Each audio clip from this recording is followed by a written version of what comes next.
Hey, I'm Dr. Kelly Harper, founder of Tuscan Ridge Animal Hospital. Today we're going to spend a few minutes talking about or answering questions about what happens to my dog in an emergency.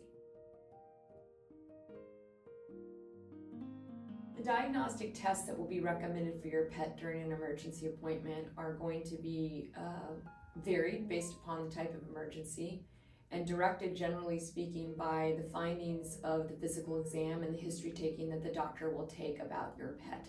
For instance, not all pets will need x-rays, but most dogs will need blood work.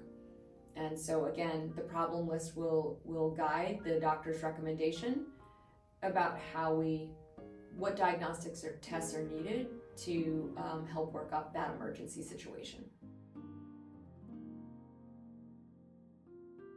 The first thing that we want to do when we're faced with an emergency is assess whether or not the patient is stable.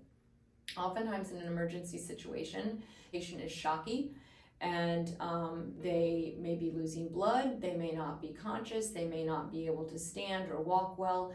And so I think what's probably most upsetting to pet parents is that their dog may be taken away from them and taken to the back room, much like when we go to the emergency room for our own care during an emergency situation.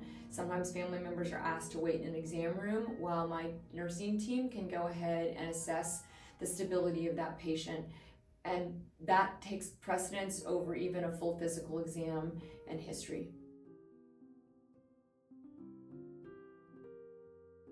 So not all pet emergencies will require surgery. We break emergencies into basically two categories. They're either a medical emergency or they're a surgical emergency.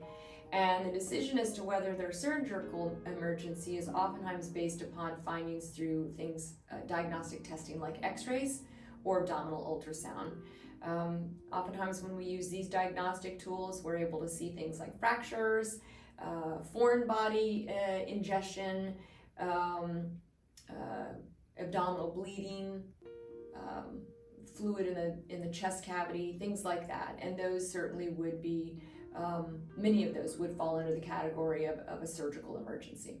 So once again, I'm Dr. Kelly Harper, founder of Tuscan Ridge Animal Hospital. I hope that you have found this short question and answer session about emergencies in dogs to be helpful. If you have any questions or you think your pet is having an emergency, please give us a call. We're always here to help.